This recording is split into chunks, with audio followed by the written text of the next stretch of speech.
¿Qué tal? Bienvenidos una vez más a su podcast La Pócima Mágica. El día de hoy está con nosotros mi buen amigo Gumaro. ¿Cómo estás, Gumaro? Bienvenido. Muy bien, contento de estar aquí en La Pócima Mágica, platicando contigo y tantos amigos que han pasado por este buen canal.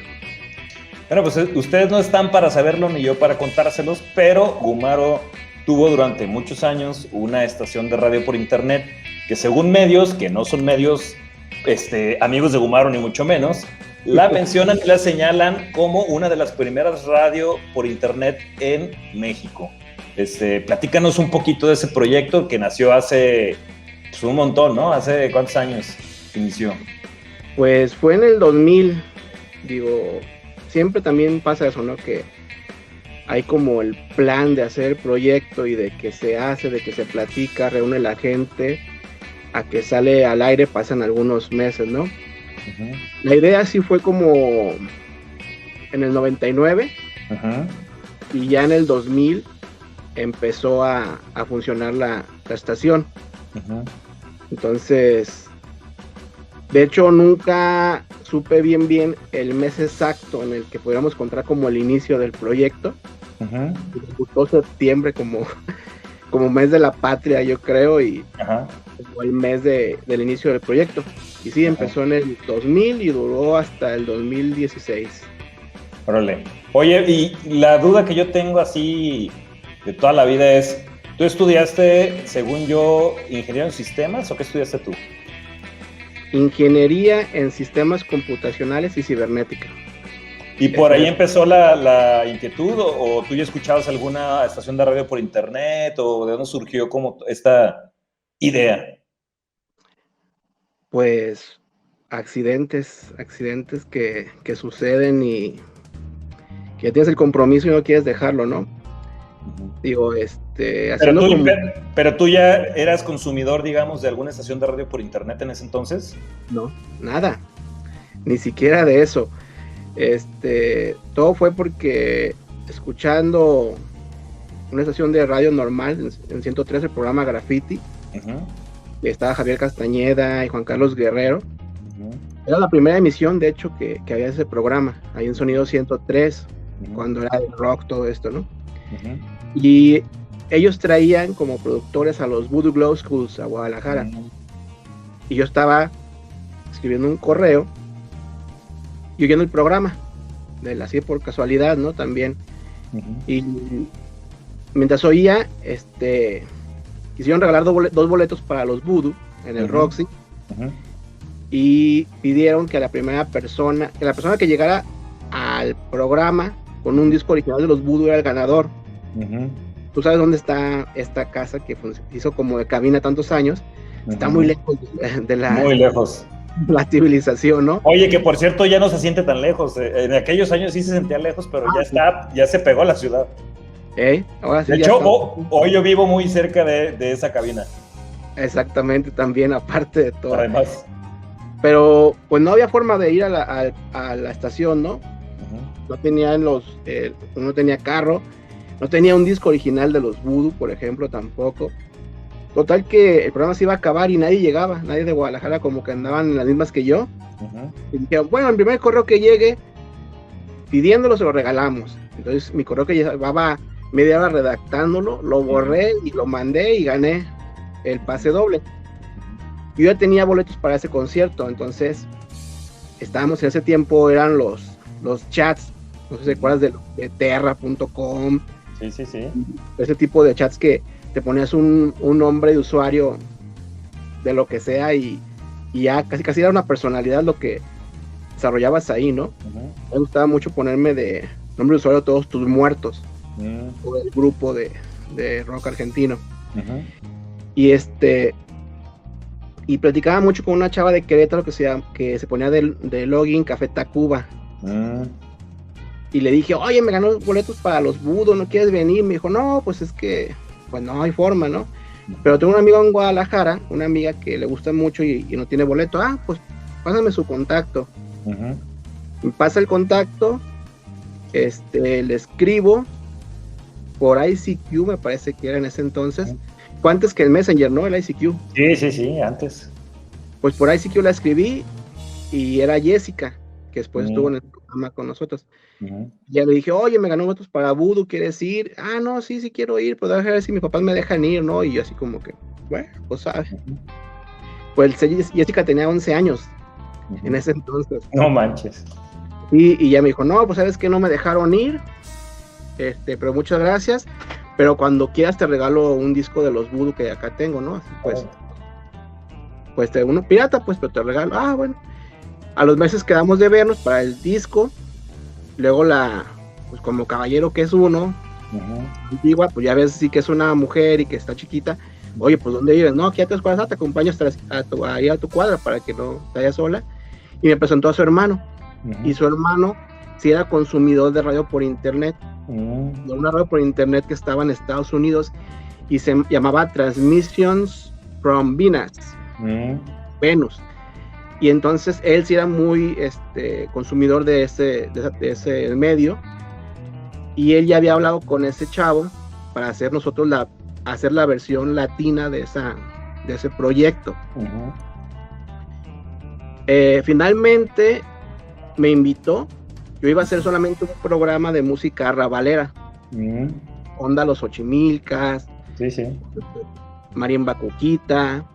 Pero esa música que me gustaba mucho por el programa de Radio Universidad de la Maraca Atómica. Entonces dije, ok, me late, pero también chance también de hacer un proyecto de un programa que no ponga música en inglés.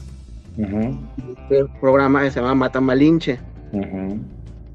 Entonces, pues quedó en eso, hicimos spots como para las intros, para las cortinillas y todo esto. Pero pues pasaban meses y ya teníamos así como los audios y demás, pero no salía al aire, ¿no? Por ahí también estaba Chuca, que era amigo de Eric Gamboa, que es el hermano de Jessica, y él sí salió al aire varios programas.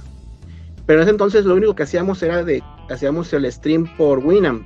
No había servidores de radio en ese momento. Igual, ¿no? Nada más estaba el Live 365.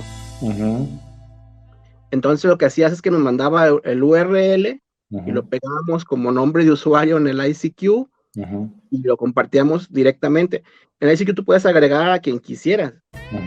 Tú buscabas gente al azar, buscabas famosos y todo y los agregabas como si nada, ¿no? Sí.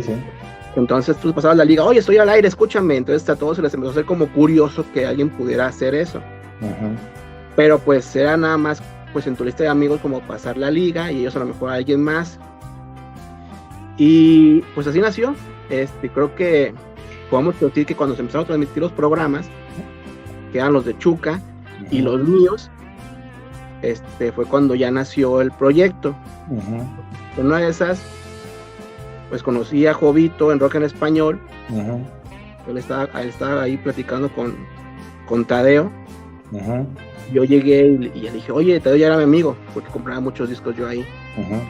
Oye, ese no es el de Garigoles. No, sí es. Y ya le dije, oye, una entrevista, ¿no? Ya Jovito, pues ya, entonces ya era una personalidad aquí en Guadalajara. Pero luego me dijo, pues tú de dónde vienes, o sea, pues no te conozco de un proyecto de radio, de una estación, ¿no? Porque pues conocías a la gente de los medios. Entonces no era como que todos pudiéramos tener un medio. Y ya le dije, no, pues le expliqué el proyecto, y ya me dijo, pues mejor te regalo un espacio en Frántica y te ayudo con el diseño. Y entonces ahí nace también ya la página como tal. Regalazo, ¿no? Regalazo, sí, no, pues oye, Frántica era el mayor portal era de rock, arte y cultura. De música, de rock, arte y cultura, justo eso iba a decir. Y nuestra página era frantica.com/MMMM. ¿Y de dónde salió el nombre? De Mi Mamá, Mi Mima. Digo, no hemos dicho que se llamaba Mi Mamá, Mi Mima el proyecto, pero se llamaba Mi Mamá, Mi Mima. Pues lo mismo, ¿no? O sea, creo que fue así como que no sabíamos qué ponerle y dijimos, pues Mi Mamá Me Mima, o algo que sea así como muy fácil de grabarse, ¿no? Y ya cuando ya habíamos puesto como el nombre temporal ese, que era para mientras que hacíamos. Jovito también nos ayudó a contactar a Juan Carlos Guerrero y a Javier Castañeda, y nos invitaron a una entrevista en Sonido 103. Pero pues tú sabes que la radio sí es un medio masivo, de verdad, o sea, la radio claro. Y en aquel entonces pues más, y más cuando pues hay un programita de rock de verdad que vale la pena, pues capta a la gente, ¿no? Entonces nos entrevistaron ahí, y pues ya no hubo forma de cambiar el nombre, ¿no? Nos presentamos como Mi Mamá de Mima, y pues ya no había como que... ¿Cómo echarse para atrás? Y ya, pues tratamos de buscarle así como algún significado ya, pero ya con el nombre primero, ¿no? Claro. Y fue, pues, básicamente la característica de Guadalajara, ¿no? Que somos súper mochos, y que la iglesia le llaman nuestra madre, la madre iglesia. Entonces, como tapatíos, somos unos consentidos de la Santa Madre Iglesia, ¿no?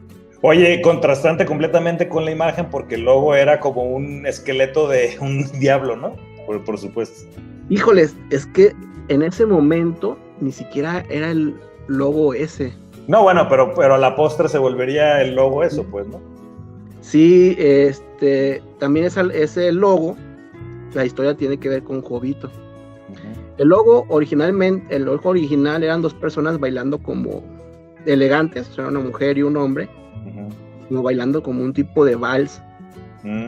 Y de hecho hay flyers donde sale ese, y hay gafetes donde está ese logo.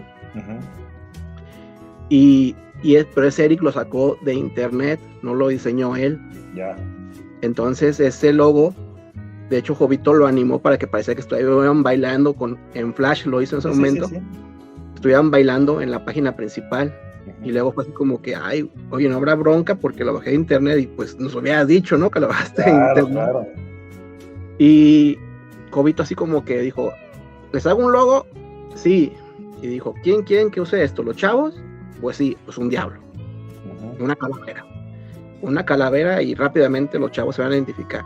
Y lo hizo en 20 minutos, ese logo, ¿no? Y ya quedó como, pues nos acompañó hasta el final, ese logo, con adaptaciones muy buenas que se tocaron aquí en McFly, por cierto. Pero sí, contrastante el nombre con el logo. Concepto, sobre todo, ¿no? Sí, exactamente. Oye, me voy a regresar un poquito.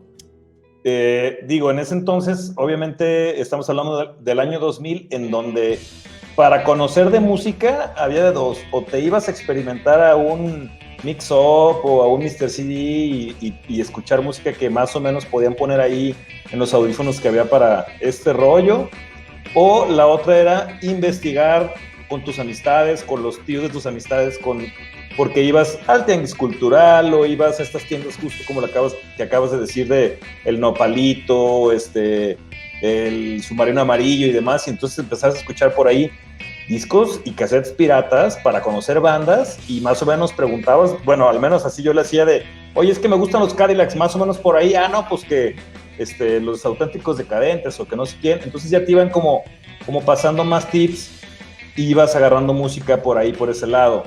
Normalmente, a mí me pasó que yo tenía un amigo, no un amigo de la escuela, un amigo de por mi barrio, y él le gustaba mucho el punk, le gustaban los Ramones, le gustaba Exploited, le gustaban los Sex Pistols, y bueno, nos estuvimos compartiendo por ahí algo de música, y al final de cuentas, pues se volvió ya un gusto personal, y de las primeras cosas que me gustaron ya de manera formal y seria, pues obviamente fue el punk.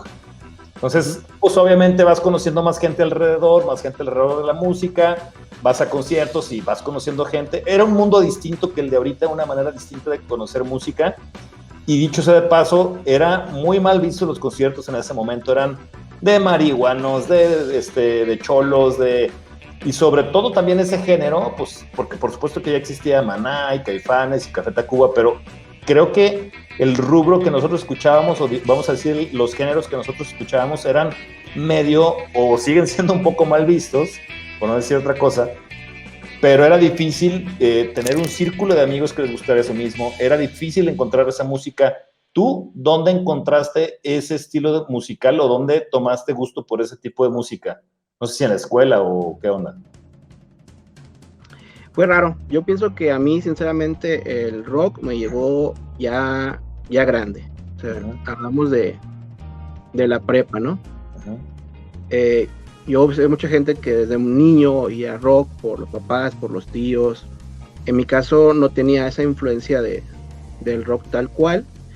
A mí me llegó ya tarde. Me llegó por mis compañeros de la prepa, que escuchaban mucho Nirvana, por ejemplo, y con Guns N' Roses, y pues toda esa época de Nirvana, ¿no? Y después mucho, también creo que se llamaba Éxtasis Digital, que sí, gráficos, sí, y Radio Universidad. Yo, para mí fueron los principales que me despertaron como el gusto por el rock. El cómo conseguía el material sí era bastante complicado. En mi caso muy, muy particular, tenía 2 fuentes muy grandes, que era Imagen Pública y el Nopalito. Sí. El Nopalito, y lo que yo hacía, por ejemplo, compraba muchos acoplados.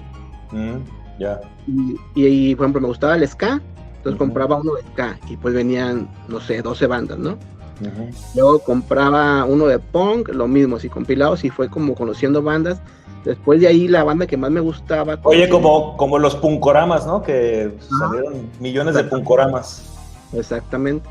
Y después, algo que me sirvió muchísimo, pero muchísimo, en verdad, que a lo mejor muchos ahorita ya ni siquiera lo pensarían, era, por ejemplo, compraba, no sé, el disco de Palmeras Caníbales, o el de Sectacore, para hacer un ejemplo más real. Claro, más real, ¿no? Y agarrabas el librito y te ibas a la parte de agradecimientos. Y normalmente ahí las bandas ponían a todas las bandas con las que habían tocado en algún momento. ¿O sus amigos? Los amigos, o con los que habían tocado, o con los que habían colaborado en el disco. Antes era muy, muy común que ponían la letra de las canciones, y venía con quién le había encantado, qué músicos habían sido invitados. Y los agradecimientos, yo empezaba a buscar los nombres de las bandas y veía cuáles eran afines. Y compraba otro disco, ponle que Sectacore me llevaba, pues no sé, a La Tremenda Corte. La Tremenda Corte me llevaba a otro grupo, ¿no? Entonces, esa fue la principal, y también lo que en Nopalito Reggae, en Rock en Español, perdón, se llamaban en ese entonces, tú comprabas un cassette grabado, porque también no era como que tuvieras lana para comprar tantos discos originales. Claro.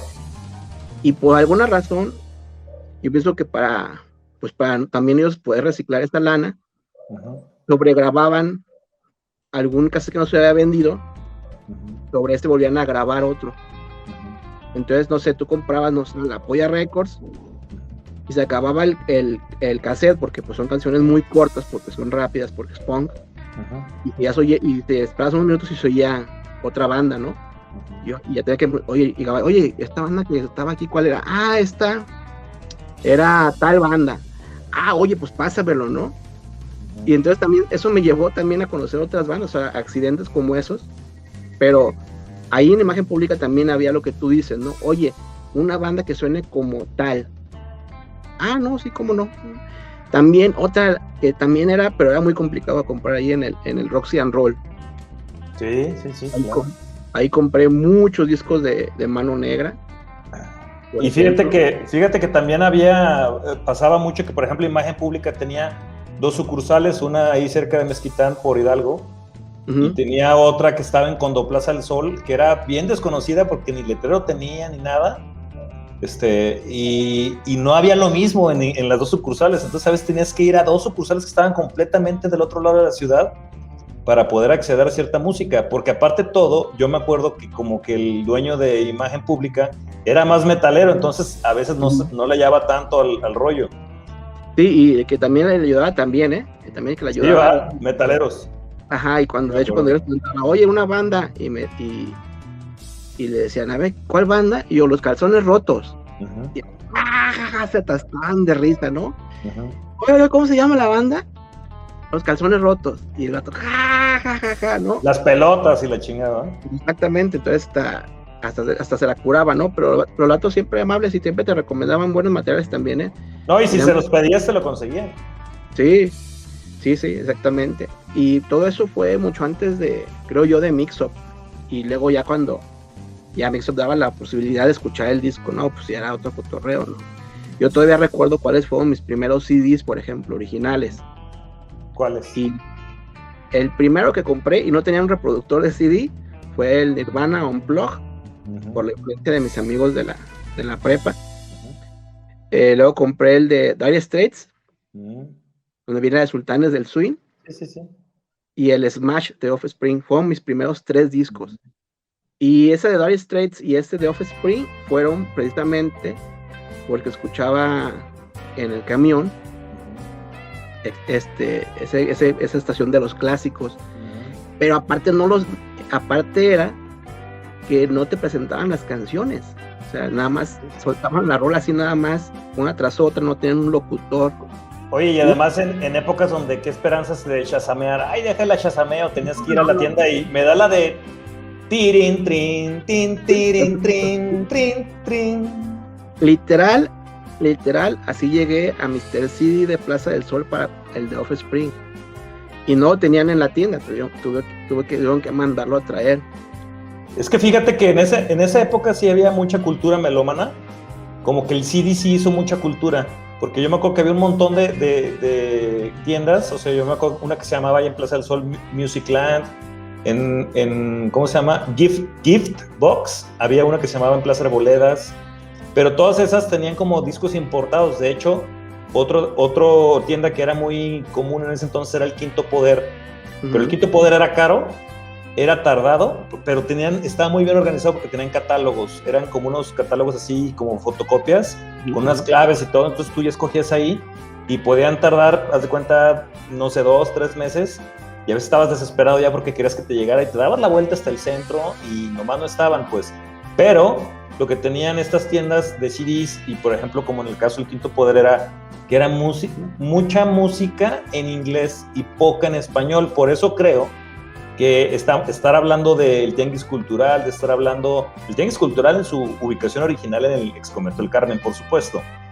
Te digo porque en esa época yo te he platicado que yo tenía un fanzine junto con otro amigo, que por cierto hoy no puedo recordar cómo se llamaba, pero teníamos un fanzine punk. Así que hacíamos invirtiéndole y regalándole nuestro tiempo a la nada, y dibujando y escribiendo y con máquina de escribir y fotocopias, y lo regalábamos ahí en el Tianguis Cultural, pues ya sabes, nomás como para apoyar el movimiento y ya sabes. Pero en realidad era más difícil todavía conseguir música latinoamericana y música en lo que se le empezaba a llamar en ese entonces como el World Beat, ¿no? King Chango, Todos Tus Muertos, Los Tres de Chile, o sea, y un montón de música más, ¿no? Pero... No, adelante. No, y te digo, entonces, por eso a mí me llama mucho más la atención y quería conectar como esta parte del antecedente que te estoy platicando, de dónde tomas esta cultura, porque me parece muy llamativo el hecho de que la primera estación, porque sí estoy seguro que fue la primera estación de radio por internet en Guadalajara, eso no me queda duda. Lo de México, que muchas veces apuntan a decirlo, podemos dudarlo incluso nosotros, porque no tenemos la seguridad y los datos, ni el internet existía como existe hoy. Pero puede ser también que, si no la primera en México, sí de las primeras en México también estoy seguro. Pero en Guadalajara estoy seguro que fue la primera estación de radio. Y me llama la atención que la primera estación de radio en Guadalajara fuera una estación de radio con este género y no fuera como un género como de Nirvana y Guns N' Roses o de otra clase de música, pues quizá más popular, porque así como ahorita se escucha mucho el reggaetón, por ejemplo, en cualquier estación de radio, en ese entonces era muy de boys band, tipo, ¿cómo se llaman estos de? Ay, se me olvidan estos güeyes de, pues que son varios, pues tipo New Kids on the Block, pero como era uno NSYNC y este rollo, pues era como más por ese lado, ¿no? Y Britney Spears, y como que el pop estaba floreciendo y estaba todo lo que da. De hecho, el pop en ese entonces se decía que había matado a MTV, y entonces porque escuchaba más este rollo como de, insisto, como de Backstreet Boys, eran los que se quería decir, Backstreet Boys y este rollo, Britney Spears, Christina Aguilera y todo este rollo era lo que estaba en boga, pues. Y no surgió una estación de radio que tocara este tipo de música, surgió una estación de radio que no solamente tocaba rock, sino que tocaba rock y fusión y sonidos latinos y demás. Pues, me hace muy curioso, ¿no?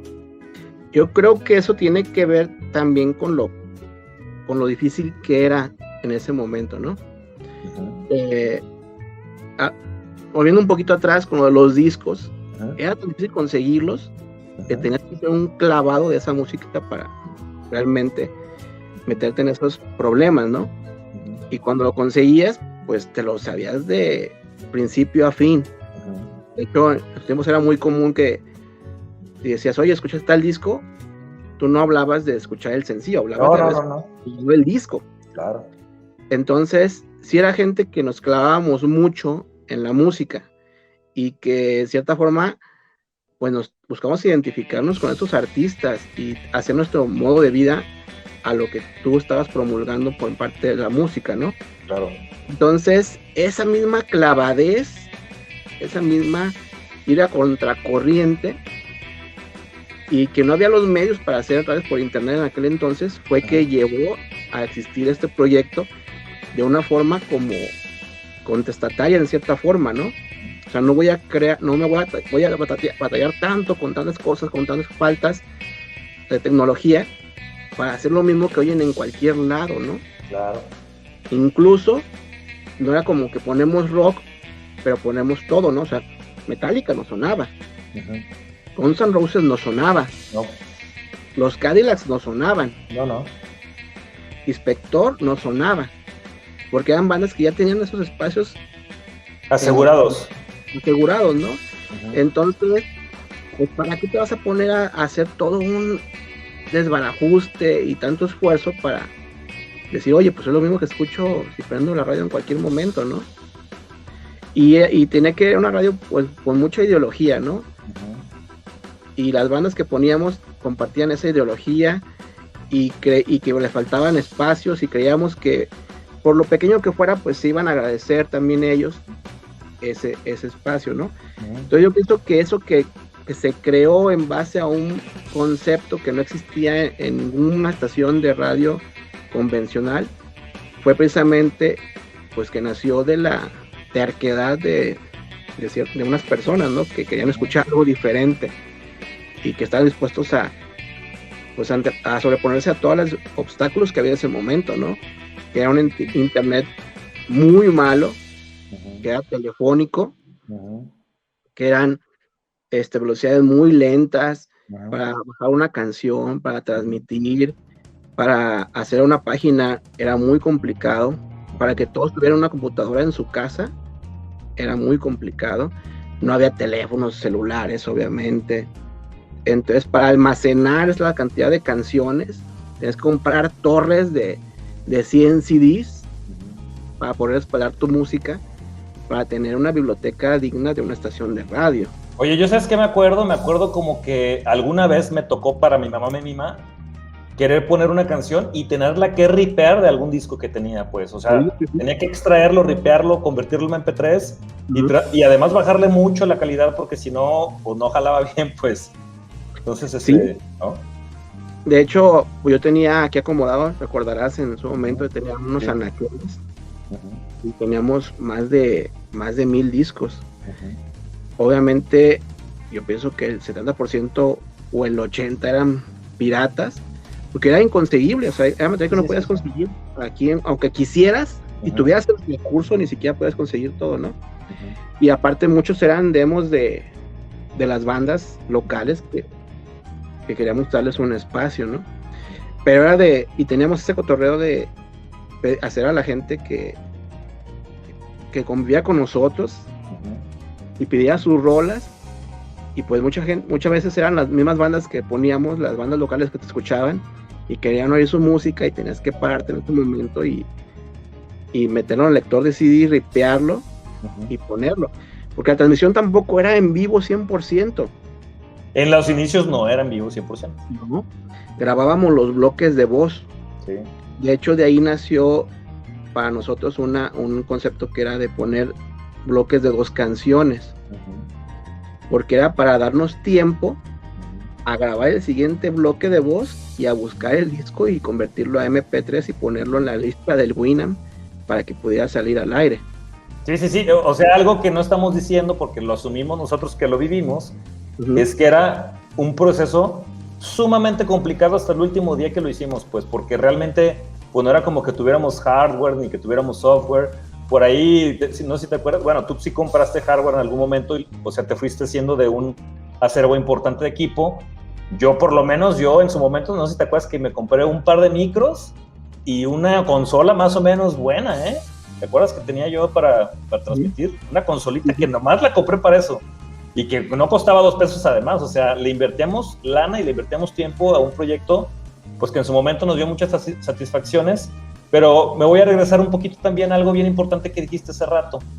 Ese espacio, bueno, a dos cosas importantes que dijiste hace rato. Ese espacio era un espacio como de refugio para cierto sector de gente que le gustaba la música esta, que no se transmitía en ningún otro lado. O sea, no había ninguna estación que transmitiera este tipo de música, ni en Guadalajara ni en México, porque la verdad es que teníamos radioescuchas, si está bien utilizado el término. Tenemos radioescuchas que eran de todo México y algunos que eran fuera de México además también. O sea, yo me acuerdo gente que nos escribía de Perú, de Argentina, de Chile, de Estados Unidos, por ahí algunos de España también. Entonces, sobre todo de habla hispana, pues, había mucha gente que nos escuchaba. Entonces, se volvió un refugio porque no había estación que tocara casi en su totalidad este género o estos géneros, porque pues era reggae, cumbia, ska, por ahí, ¿no? World beat, punk, metal, en muchos de los casos también, algo de grunge y cositas así alternativas que surgían por ahí. Entonces, hasta emo ponemos. Sí, yo llegué a poner hasta Hanson. Hijo. Pero nada más por darte la lata, pues, o sea, en realidad no por convencimiento. Y la otra cosa era que poco a poco la gente que tenía bandas, no solamente aquí en Guadalajara, inicialmente sí, pero la gente que tenía bandas vio un espacio para poder tocar su música en esta estación, pues. Entonces, lo que sucedía era que nos buscaban mucho los grupos para poder tocar su música ahí, y les era importante que a ti te consta que cuando hacían gira de medios, no podía faltar Mi Mamá Me Mima en su gira de medios. O sea, igual iban a Televisa Radio, igual iban a Promomedios, igual iban a Radiorama y lo que sea, pero dentro de su agenda siempre estaba Mi Mamá Me Mima. Y de hecho, para bandas bastante importantes el día de hoy, algunos que no voy a mencionar su nombre porque luego te sale sarpullido, fuimos parte importante de su consolidación, de su fanbase en Guadalajara e incluso en México, pues. O sea, realmente era una herramienta muy importante para las bandas en ese entonces. Y digo porque a veces tú te pones medio nostálgico y lo dudas, pero yo estoy bastante seguro que ayudamos a consolidar varias bandas locales al menos. Entre ellas, pues, las de nuestros amigos por lo menos, o sea, como No Tienen la Vaca, y como los Blue Jays, y como Termo, y como varias de esas banditas que en su momento, pues la neta es que sí les ayudamos bastante, y nos ayudaron también bastante, hay que decirlo también. O sea, esa reciprocidad sí nos ayudaba, porque la gente también, estando en la misma situación que nosotros, conocía música a través de la estación. No, y de hecho pusieron también su conocimiento al servicio de la estación, ¿no? En los Inadaptados, por ejemplo. Claro. Inadaptados era una banda que yo seguía mucho como fan, y que iba a sus conciertos y lo buscaba hasta para tomarme la foto o pedirles el autógrafo en el flyer o en el boleto, en el disco. Y por ejemplo, la estación, también es importante decirlo, se conformó por la mayoría eran locutores que no estudiaron esto, o sea, no amateur. Completamente amateur, que su única característica era que les gustaba este tipo de música y creían que merecían un espacio, ¿no? Y valían que dejaras de hacer muchas cosas para brindar estos espacios a ese tipo de música. Entonces, por ejemplo, el programa El Trompo Carraco, donde tenía muy buenos amigos, pero amigos, o sea, de que de la escuela te hacía amigos, uno conocía a los Inadaptados y me dijo, yo te los puedo presentar, y fue para mí de que, ¿en serio me puedes presentar a los Inadaptados? Sí, ¿en serio me puedes traer a mi casa al programa? Sí. Y las entrevistas se prestaban tanto para decir todo lo que no podías decir en un medio tradicional. Eran tan amenos que acababan formando parte de la programación, ¿no? Entonces, Inadaptados, de ser la banda que yo iba a ver, pues era la banda que ya venía a mi casa a hacer su programa, ¿no? ¿Y a comerse la comida de tu refrigerador? Sí, a cenarse a limpiar el refrigerador después de los programas. Pero además de su música, que a mí me gustaba mucho, ellos también tenían un acervo musical muy grande. Claro. Y lo pusieron a servicio de estación porque tenían discos que nosotros no teníamos, ¿no? Y conocían bandas que nosotros no conocíamos, y aparte ellos ya habían girado con bandas que en ese momento también mucho de la música era solamente en los conciertos. O sea, por ejemplo, los Primeras Caníbales, el Tega, Inadaptados fue el que consiguió el disco para que todos en Guadalajara lo tuviéramos, ¿no? Claro, él lo compró y lo pasó al Tenis Cultural, y de ahí todos lo tuvimos. Pero, y él pues le tocó tocar con Palmeras Caníbales, y por eso tenía el disco, ¿no? Entonces el Sega, Inadaptados iban a tocar por toda la República, y las bandas de esos estados, ciudades, les daban su material, que pues no había otra forma de conseguirlo, sobre todo para los demos, y llegaban aquí a la estación, ¿no?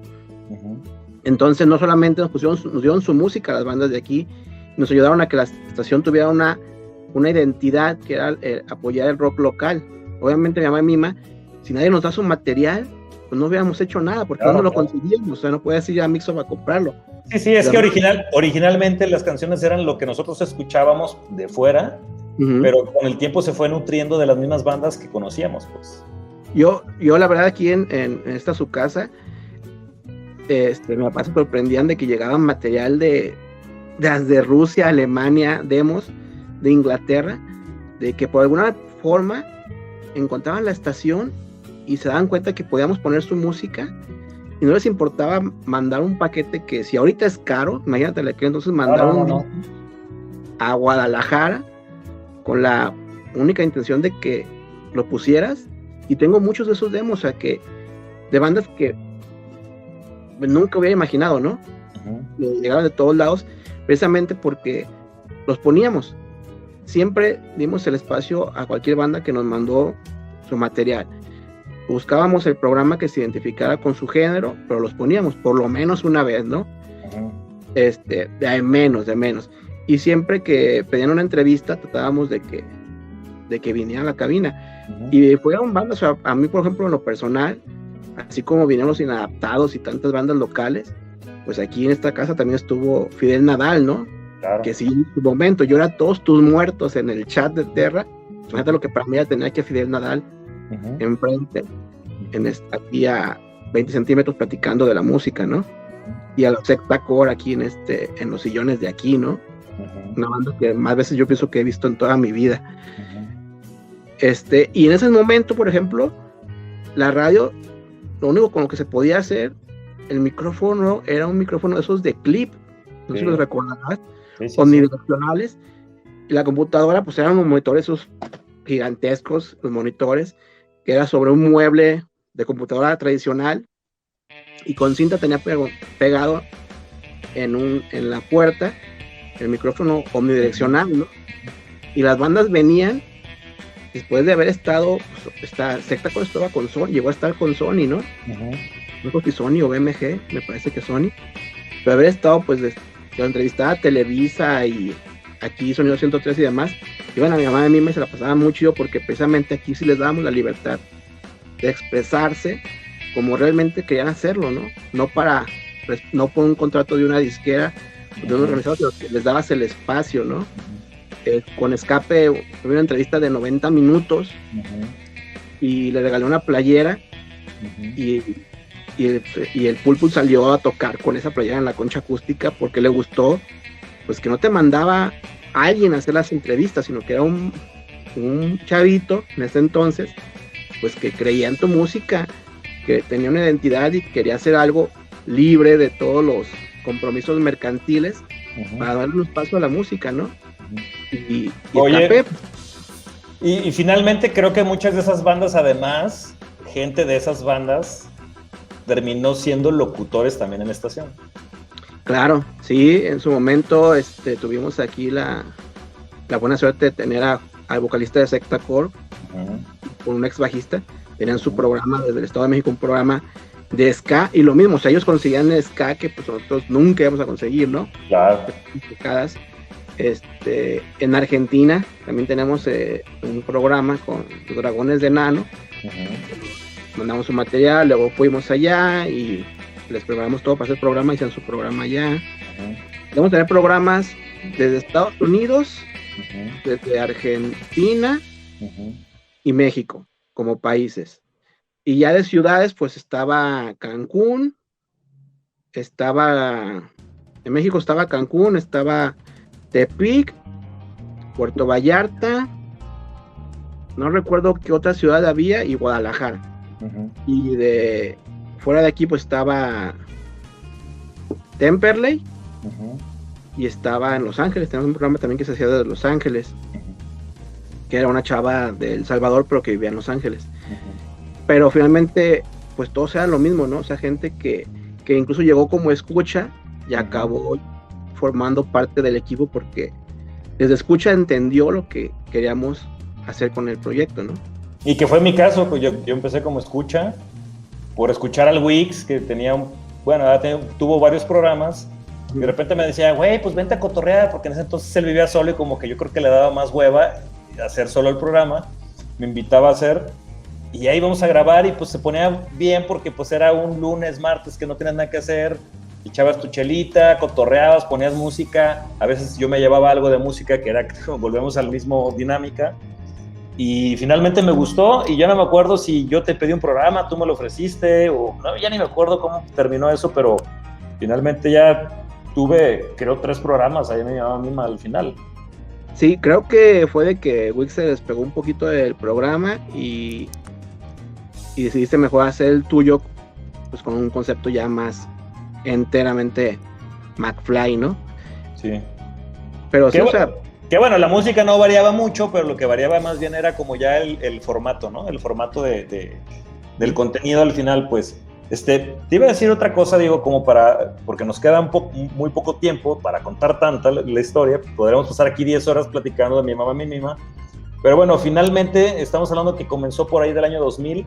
Para el 2005, 2006 ya eran esta cartera de programas por todo México. Ya había una fanbase súper importante.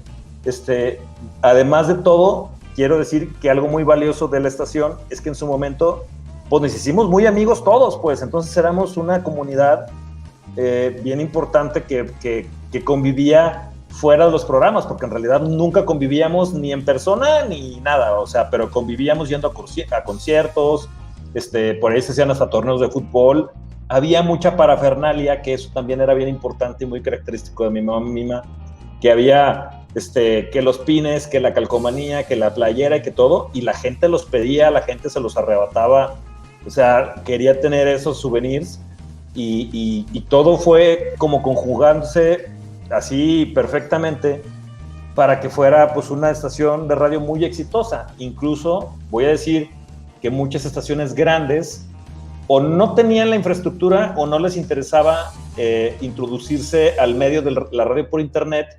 Tanto así que varios Rock por la Vida, con Alejandro Tavares, que pues es amigo de nosotros, nos pedía que transmitiéramos el Rock por la Vida por internet para ellos, pues, o sea, era como, hazme el paro, cabrón, ve y transmite, porque ellos querían abarcar más, obviamente. Entonces era un ganar-ganar entre nosotros promover la estación y él promover su festival. Pero pues así se hicieron varios, y bueno, pues yo que recuerde el último concierto que también transmitimos en vivo y que fue un carnaval, el concierto de Gatillazo. ¿Te acuerdas? Creo que fue el último que transmitimos, ¿va? El último concierto en vivo. Creo que de ahí después hubo un Rock por la Vida. Después hubo Rock por la Vida. Sí, estoy seguro ya. Un Rock por la Vida. Creo que el primeros conciertos que transmitimos de esta forma fueron los Festival Extremo. Es verdad. Porque estaba en ese entonces esa estación de ¿cómo se llamaba la de AM? Que luego fue Máxima. ¿Sol Radiante? Sol Radiante, exactamente. Que tenían que ver con el Festival Extremo, ahí como que tenían un deal. No, el Festival Extremo lo hacía Javier Castañeda, y Juan Carlos Guerrero. Pero los promovían mucho ahí en Sol Radiante, ¿no?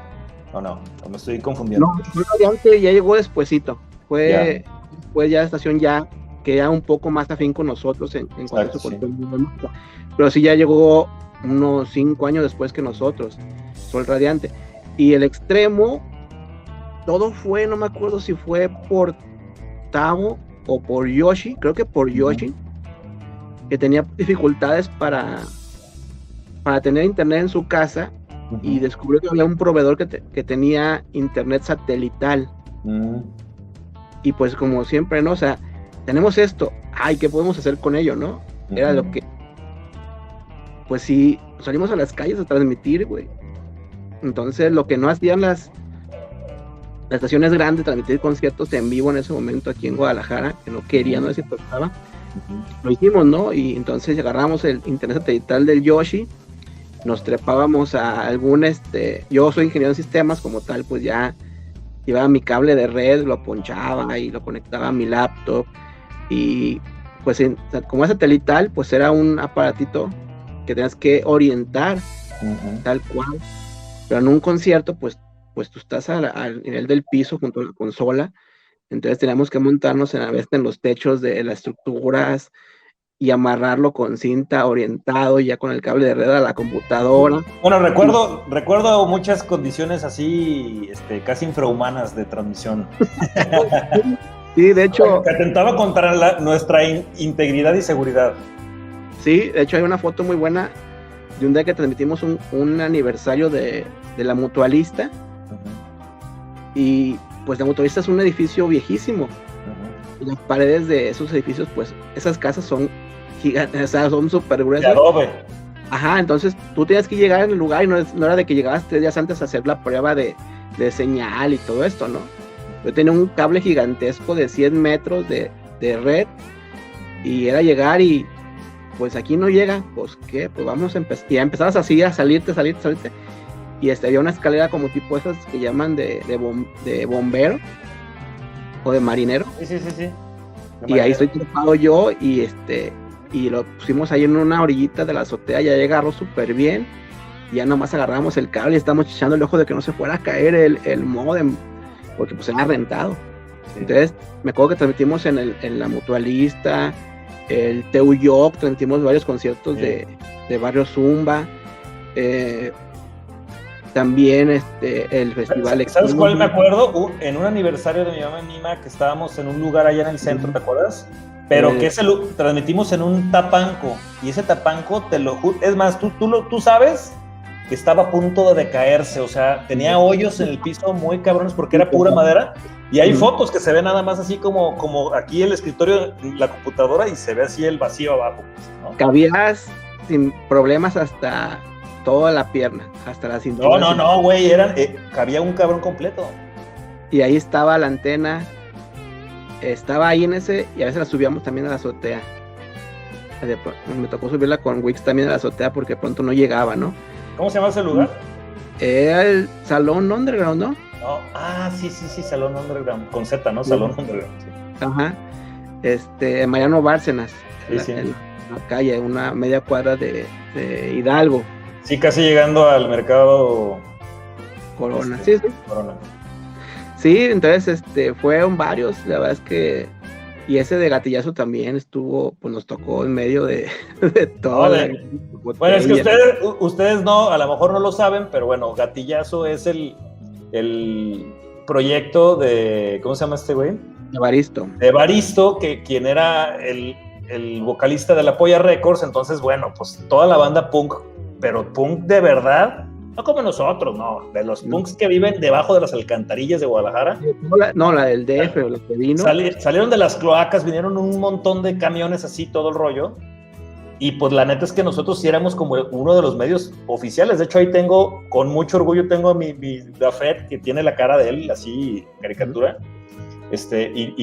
Pero se armó un desastre, o sea, tumbaron todos los toldos, quebraron vidrios de los carros, no, fue un desastre, muy punk, yo creo que pues tal cual al Steve, pero La realidad es que sí, yo sí, la neta, yo sí temí por mi vida ese día. Yo sí corrí cuando se empezó a hacer el desmadre, cabrón. Fíjate que ahorita acabo de recordar otro dato interesante. En su momento, con ayuda, hubo momentos para, siempre, digamos que yo estuve en el proyecto todo ese tiempo, ¿no? Pero hubo momentos en que de pronto me apoyaba mucho de alguno de los tantos que estuvimos ahí, ¿no? Uh-huh. Hubo un tiempo en que el Yoshi era como mi incondicional, un tiempo, 1 año, 2 años. Escudero. Y de pronto era el Júpiter, y de pronto era el Wix, y de pronto eras tú. Como que todos íbamos pasando por diferentes etapas. Uh-huh. Y me acuerdo mucho de la del Yoshi, uh-huh, que sí tenemos que agradecerle bastante. ¿En ese de gatillazo también? No, deja de eso, no. Ese gatillazo lo organizó el Sapito, el Sapo y el Pupito, que fueron de mi mamá y Mima. Ese tiempo ya no eran parte de los locutores, pero siempre estábamos pegadísimos, ¿no? Siempre pasaban, también ahí compraba mucha música de punk, siempre pasaba mucho punk. Pero el Yoshi, en lo particular, mi mamá Mima fue el primero que se atrevió a traer bandas españolas de punk. Es cierto. El Yoshi se trajo a Consumo Respeto, sí, claro, a muchas bandas cuando nadie se los traía. Y el Yoshi no era la lana de mi mamá de Mima, ni siquiera era mi lana, era lana 100% del Yoshi. Cierto. O sea, ni siquiera era de que, sí, todos hicimos una vaquita para traer esa banda. Uh-huh. El Yoshi agarraba su lana y traía esas bandas sabiendo que no la iba a recuperar. Sí, claro. Porque no había forma de recuperarla, o sea, no había una forma real de recuperarla, ¿no? Y él trajo no sé cuántas bandas de España que se fueron igual contactando con nosotros precisamente por esa ideología punk, esa afinidad con ellos, y venían así igual sin saber quién los traía, ¿no? Porque en todo momento sabías tú quién te tenía que traer, sabías quiénes eran los promotores alternativos y quiénes eran los grandes promotores, ¿no? Y cómo era con unos chavos que ni siquiera estudiaban comunicación, que no trabajaban en un periódico, que no trabajaban en una estación de radio, que te debían hacer conciertos, ¿no? Oye, que justo estás tocando un tema muy importante y no quiero que se me vaya, es que a la postre también, después de todo este proceso y todo esto que estamos platicando, después entraron los aniversarios de mi mamá y mi Mima, que se conmemoraban con un concierto en donde incluíamos a la gente que tocábamos.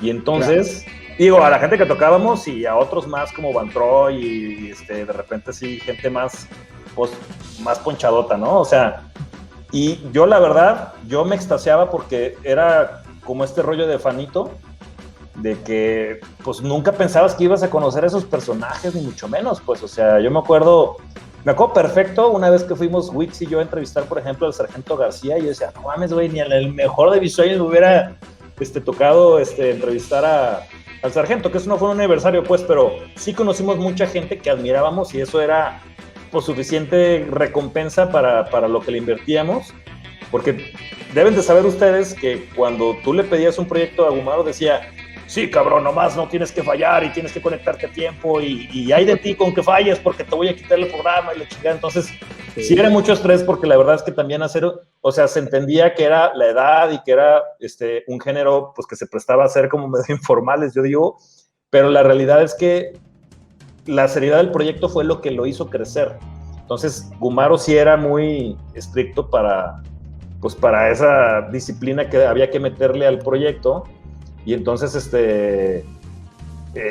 pues sí tenías que estar ahí a la hora y todo, pero estamos hablando en una época donde pues no teníamos ni carro, andábamos en camión, entonces teníamos que llegar a tiempo, no había un buen internet, no teníamos buen equipo, a veces simplemente no servía el internet y en Gumaro pues no alcanzábamos y ya está, ¿no? Es más, no me acuerdo si había WhatsApp, no creo que hubiera WhatsApp ni en la última época, ¿eh? O sea, yo no sé cómo te avisábamos, yo creo que por Messenger, yo creo, ¿no? Sí, llamada y Messenger. Fueron las etapas que nos tocaron, digo, fue ICQ, uh-huh, y luego Messenger, uh-huh, y no nos tocó más tecnología. Pero esos festivales también, pues eran, pues digamos, un poco financiados por ti, y otra parte, pues también por las bandas, porque no cobraban nada, a ellos les servía de promoción, y de alguna manera, pues a nosotros también para la estación, pero pues mucha lana se te fue en esos aniversarios. No, pues desde el inicio, o sea, del inicio, digo, ahorita tú ves cualquier proyecto de internet que está como registrado como medio y que los dejan entrar a los conciertos, pues llevan una cámara digital. Pues bien, sabemos que no la regalan, pero nunca se va a comparar una cámara digital a lo que yo tenía que hacer. O sea, en su momento tenía una Pentax K1000, tenía que comprar por lo menos por concierto, llevaba 2 rollos. Pues ya Laboratorios Julio, compraba 2 rollos, tomaba mis fotos, luego pagaba el revelado, pagaba una hoja de contactos y luego la impresión, luego llevarlo a escanear, sí, claro, para poderlo subir a una página. Claro. Ahorita muy tranquilo porque haces una página que consigues unos likes, te acreditas de tu cámara con un dispositivo, lo subes a internet en ese momento, ¿no? Y yo era de, puta, se llegaba a otros Julio, pues dame 2 rollos, ¿de cuál? Pues dame pues no sé qué luz vaya a ver, pues dame un 100, dame un 400, ¿no? Sí, sí. Y ya más o menos tanteabas, llevas tu flash y pues tenías que tomar muchas fotos porque no sabías cómo iban a salir. Yo tampoco fui fotógrafo profesional, nunca estudié una fotografía. Entonces era, pues tomaba 2 rollos porque pues tenía que sacar por lo menos 10, 11 fotos buenas de ahí. Entonces me iba a mi casa a pie hasta donde ya me ajustaba el taxi para traerme hasta esta zona donde tú sabes que vivo. Y después de ahí, al día siguiente era pagar el revelado, todavía con la incertidumbre de cómo habrán salido las fotos. Si eran conciertos de sábado hasta el lunes, llevarlo a revelar, tu hoja de contacto, porque no puedes imprimir todo porque era un desperdicio. Sacar, estas sí están buenas, ya las imprimías, y ahora me decía el Jovito, oye, ¿cuándo tienes chance, Jovito? Pues vente tal día, y era llegar a las 8 de la mañana, literal, lo despertaba, con mi bonche así de fotos impresas. Y escanearlas. Y además a veces escáner y escanear. Oye, pero estamos hablando de fotos, pero no eran fotos, eran flyers, porque se tiraban flyers para promover solamente la estación, flyers para promover los eventos, eran pues souvenirs, era simplemente el hosting y el dominio del internet. Yo me acuerdo que por ahí tenías una grabadorcita que todavía sobrevive. De reportero. Ajá. Reportero. No me acuerdo qué tecnología era, si era como minidisco, no me acuerdo qué era esa. Bueno, en su momento me tuve que hacer de equipo porque lo mismo, o sea, un día en el Tenis Cultural me encontré a Santa Sabina vendiendo un disco y yo le dije, oye, véndeme tu disco y te voy a poner, y así como que, pues, ¿tú quién eres, no? Así como que, pues, ¿de dónde vienes? No, pues apenas voy a tener el proyecto, pues te voy a poner, es más, dame una entrevista cuando ya vengas. Y llegué a la entrevista con una grabadora de este tamaño, esas que estaban 6 pilas de las gordas, y dije, no podemos volver a pasar lo mismo, me tuve que comprar una grabadora de reportero de cassette chiquito, y después cuando salió el MD, pues sí me compré uno porque era gastar mucho en cassettes, y para pasarlo a la computadora era una pesadilla. Porque aparte, como siempre se prestaba a hablar mucho por esa calidez de que no iba como, no vengo a decirte nada más no vengo a Televisa a preguntarte nada más sobre el nuevo disco y tres preguntas que no voy, sino que te va a preguntar todo lo que no te había podido preguntar porque nunca te había visto en mi vida. Toda una vida, sí, sí. Ajá. Y tengo muchas inquietudes, ¿no? Entonces, entrevistas de 1 hora o más, que tienes que pasar, pues, en formato análogo a tu computadora para digitalizarlo y luego escuchar y pausar para transcribir todo esto y ponerlo en la página, ¿no? Si no te pasó una entrevista de 60 minutos no. Oye, a mí me daba hueva porque justo esa entrevista que le hicimos al Sargento García, por ejemplo, es un ejemplo de otras que se hicieron. Pues yo llevaba una cámara de cassette y entonces lo mínimo, y me daba ya mucha hueva, era llegar y conectar la cámara, pues, que no era digital, a la computadora, hacer el transfer y pues tenías que verlo en tiempo real porque no bajabas el archivo, lo tenías que ver en tiempo real toda tu grabación y luego de ahí editarlo y la chingada, y si hoy lo ves, tiene pésima calidad, además de todo, o sea, ni siquiera como que haya quedado bien chingón, pues. Entonces, digo, era mucha chamba. Digo, se nos está acabando el tiempo, quiero que nos digas un par de cosas. La primera es, más o menos, ¿cuáles fueron? Digo, yo sé que hay un montón de bandas y hay un montón de géneros y gustos y demás, pero ¿cuáles crees que hayan sido, por decirte, 10 bandas grandes que consideras que hayan pasado por mi mamá misma que ni en tus mejores sueños hayas pensado? No que te encanten a ti, o sea, en general. Pues, por ejemplo, Misfits, definitivamente.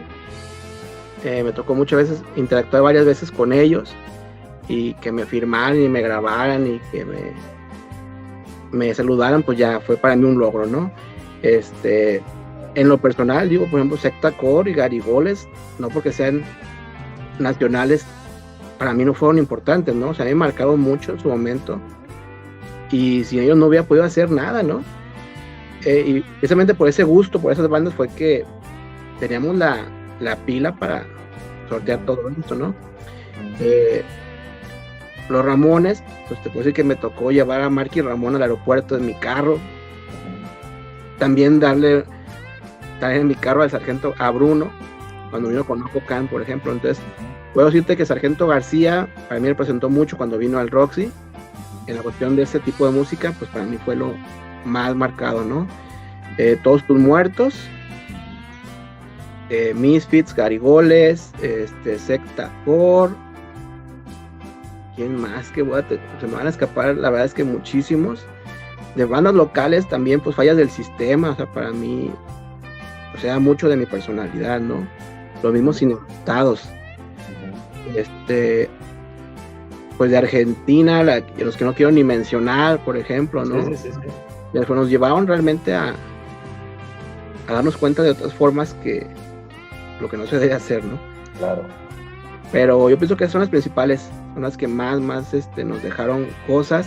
Los Exquisitos, por supuesto. O sea, nos hicimos tan amigos que nos grababan spots. Oye, es que es cierto, o sea, el surf era otro género que era muy importante en la estación, no me acordaba. Sí, o sea, y también, o sea, ahorita mismo, ¿dónde escuchas surf? ¿Cómo se llamaba tu programa de surf? Pues era Alberca de Olas. Alberca de Olas, es cierto. Alberca de nombre. Y justo se relaciona con la otra pregunta que te quería hacer. Pues obviamente por el tipo de música y por la idiosincrasia que traíamos nosotros ahí en la bolita y todo, pues los nombres de los programas eran una payasada. Sí. Quiero que me nombres así los nombres que te acuerdes de los títulos de los programas que había. Mira, en sus inicios, Mata Malinche, Más Bueno que el Pan, El Trompo Carraco, Nuestra Alegre Juventud, Matanga Dijo la Changa, La Regadera, Alberca de Olas, Mata Malinche, Agridulce, La Línea del Frente, La Línea del Frente, de Tocho Morocho. No, o sea, fueron tantos. De hecho, por aquí debo tener Rock Zombie. Rock Zombie. Ajá. No. Sí, fue Rock Zombie al final. Rock Zombie, no, ese se llamó porque cuando estaba ya con su programa de radio. Sí vivió en mi mamá misma en la última etapa. No, el nombre, sí me acuerdo que me preguntó el Popote. Ahí fueron que yo dije, ay, güey, pues sí, ¿cómo te voy a decir que no? Sí. Matanga Dijo la Changa, por ejemplo, del Yoshi. Mami Rikis de Noche. Zig Zag World. Bueno. Nerdcast. A Júpiter. Híjoles, Instantáneas de una Emoción.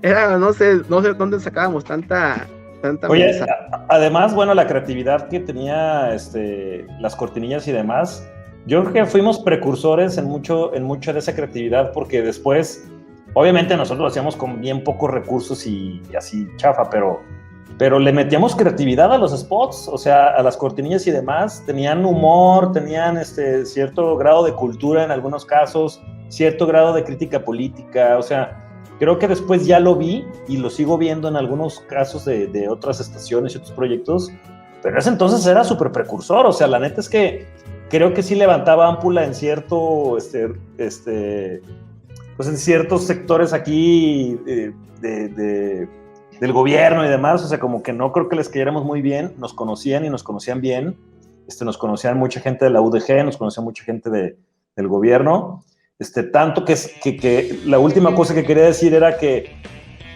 yo creo que había tanta demanda al final, o sea, había más demanda por parte de los radioescuchas, había más demanda por parte de los mismos organizadores de eventos que nos invitaban, y eso a ti te consta también, nos invitaban a tantos eventos que nunca íbamos o sea, ya era como, no podemos ir a todos, no podemos, o sea, la gente, ya los que trabajábamos aquí en la estación, ya no queríamos ir, ni podíamos ir a todos, ni nada. Yo me acuerdo que, pues ya no me acuerdo si de gusto o de qué, fuimos a un concierto electrónico, ¿te acuerdas? En el Calle 2, así ya el último de Tiende que sí, un francés. Muy chingón, por cierto, el concierto. Tú fuiste, ¿no? Conmigo. No, yo no fui. O Wix creo que fue conmigo. Pero era como de, o sea, ya ni siquiera, o sea, ya habíamos transgredido como todo ese género y ya también música electrónica, rave y todo ese rollo nos invitaban y todo y nos ponían y salimos de patrocinador en un montón de eventos que al final la verdad, ya ni nos enterábamos en cuál estábamos. No nos enterábamos porque eran ya, o sea, realmente nos daban los promos y los poníamos, o sea, ya era un rollo que al final era demasiada demanda. Digo, quiero terminar muy breve porque si te lo pregunto a ti sé que vas a aventarte a lo mejor un rollo, pero bueno, al final de cuentas, el tiempo nos alcanzó, la edad nos alcanzó, todo el mundo nos casamos, tuvimos hijos, otros proyectos, el trabajo y demás. La vida cotidiana, digamos que se comió un poco nuestra afición que teníamos por esta estación de radio. Y bueno, pues la estación terminó por ahí exactamente del 2016. Con un breve regreso ahora en los primeros días de pandemia del año pasado, aprovechamos para hacer por ahí unos programas especiales, ¿no? Que habíamos comentado que iba a ser durante estaba la pandemia, imagínate, no, cabrón, lo habíamos revivido, güey, pero bien dijiste tú, 15 días y se acabó, no, 3 semanas y se acabó, ¿no? Algo así. Que fueron muy buenos porque fue, así como los reencuentros de Friends y todas esas cosas, la verdad estuvo padre porque nos reunimos con gente. Ha habido varias reuniones, así como las de Timbiriche, pero acá en mi mamá misma, diferentes ocasiones, por ahí buenas fotos y todo, y hemos recordado buenas cosas. Creo que sigue habiendo una fanbase importante de mi mamá misma.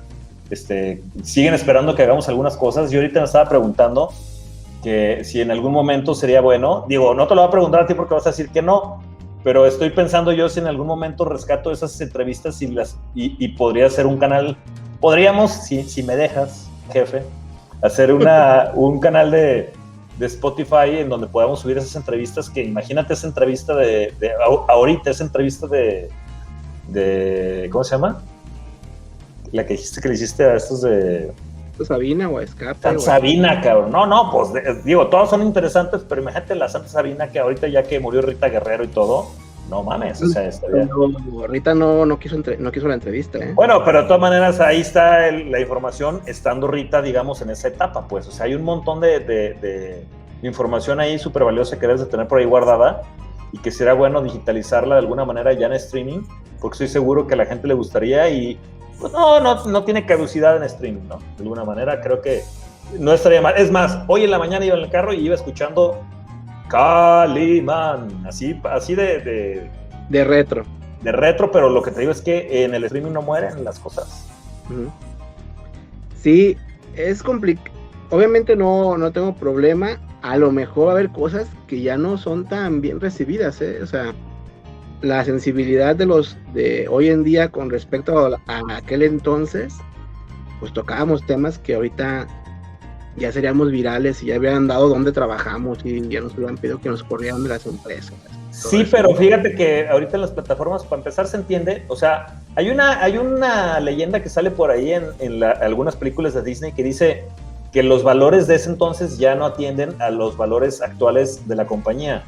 Y sale, sí, cierto, o sea, sale porque, pues, imagínate, hay un montón de críticas y cultura de cancelación y demás, pero se han dado la tarea a algunas compañías, entre ellas Disney, de poner esa leyenda, pues, para que la gente pueda entender que no es algo que comulga en esos momentos con la época, pues, pero yo creo que valdría la pena en algún momento poder rescatar de esa manera esa información que ya existió y que, pues, podría ser muy valiosa y de mucho culto, vamos a llamarle en este momento, ¿no? Hay entrevistas muy, muy buenas, digo, por lo que comentaba, ¿no? Que se prestaba. Yo siempre les decía, mira, esto es un proyecto independiente sin censura. Ese era nuestro logro, la radio independiente sin censura. Porque nunca quisimos depender de nadie económicamente más que de nosotros, siempre. Eso es importante resaltarlo, que en su momentos que era más costoso de hacer una estación nos cobraban 3,000 pesos al mes de una estación por el servicio de radio. Claro. Y todos los programas tenemos una mensualidad de 150 pesos por locutor para poderla mantener, ¿no? Entonces siempre quisimos mantenernos al margen de no depender, de tener compromisos con nadie, con ninguna institución. Entonces yo siempre decía, bueno, soy Gumaro, tengo un proyecto de radio por internet, puedes decir lo que quieras. Y siempre decían, ¿puedo decir esto? Ya lo dijiste y va a salir. Claro. Entonces de ahí se soltaban diciendo lo que nunca, ¿no? Nunca habían podido decir en ningún lado, ¿no? Y podían hasta hablar de otras bandas, incluso a veces si querían. Eso. O hablar en desacuerdo del evento en el que estaban. Entonces, había entrevistas que se alargaban 90 minutos, o sea, es increíble. Yo tengo esa de Escape, que tengo muy, muy marcada, dura 90 minutos. Dime cuándo Escape va a dar una entrevista ahorita de 90 minutos. O es más, exclusiva. O sea, siempre era como que la conferencia de prensa donde estábamos todos y nosotros teníamos por aparte siempre una exclusiva, ¿no? Con Gondwana. Porque además que, o sea, no es que aquí nadie puede preguntar de la cultura rasta y ustedes, pues sí, no entienden. Nos interesaba además. Uh-huh. Entonces, sí, pueden ser muy interesantes esas entrevistas. Habría que buscarlas y oírlas primero, a ver qué se puede. No, yo las aventaba así como van, ¿eh? O sea, es que eso es lo interesante, pues. O sea, si fueran unas entrevistas de esas bandas hoy, seguramente no te dirían lo mismo, ¿eh? Aunque fuera también muy libre el tema del internet y demás. Bueno, pues finalmente quiero agradecerte por haber estado con nosotros, por haber compartido estas vivencias que tanto disfrutamos en el pasado.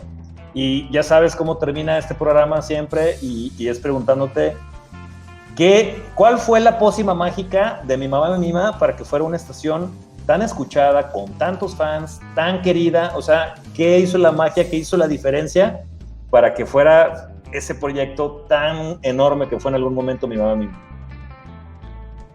Para mí definitivamente es la honestidad, ¿no? El que todo lo que hicimos no fue para quedar bien con nadie. Uh-huh. Fue una cosa que yo decía, por ejemplo, en un momento, o sea, que hacer un programa de radio como me gustaría escucharlo, donde el locutor no sea el todopoderoso que nadie puede corregir, que nadie puede debatir, ¿no?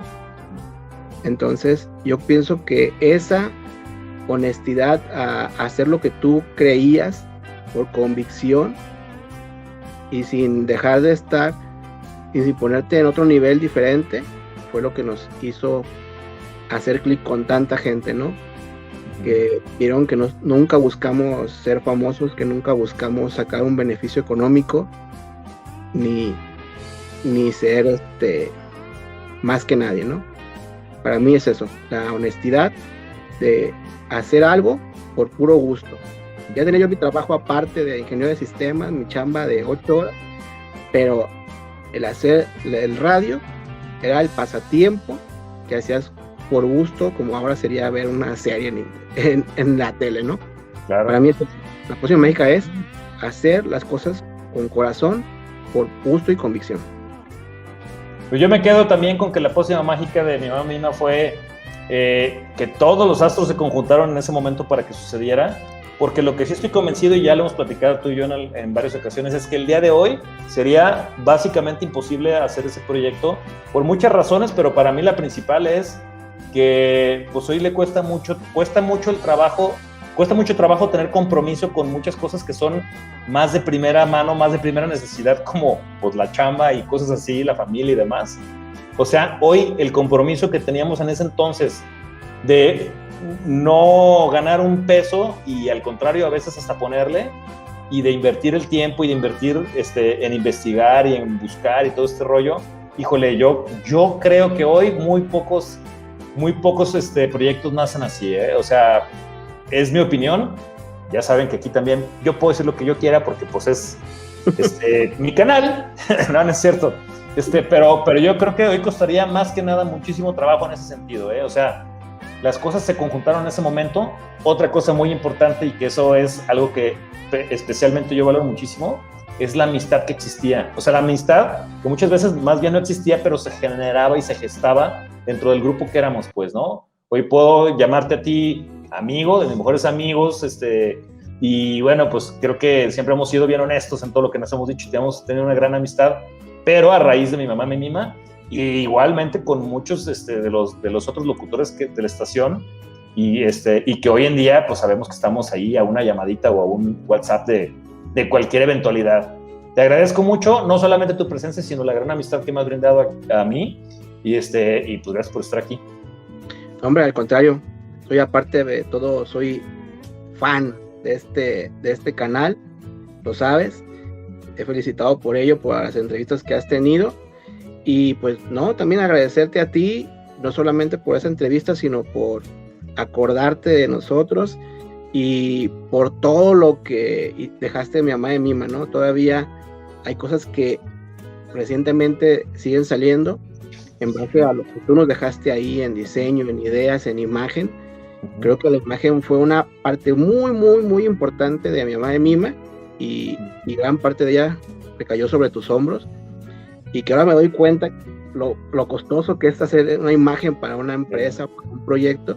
Tú nos lo regalaste siempre, ¿no? Nunca hubo un peso que nos pidieras, y nos diste mucho más de lo que te dimos. Entonces también agradecimiento para ti, y una mención para ti y todos los amigos que dices tú, y eso es cierto, todos los amigos que formaban parte de este proyecto, algunos con más tiempo que otros, pero que son totalmente amigos al día de hoy, ¿no?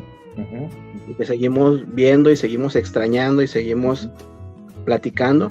Entonces, gracias a ti, gracias a todos los amigos que hicieron esto, gracias a toda la gente que ve La Pócima Mágica y que se acuerda de nosotros de alguna forma u otra, ¿no?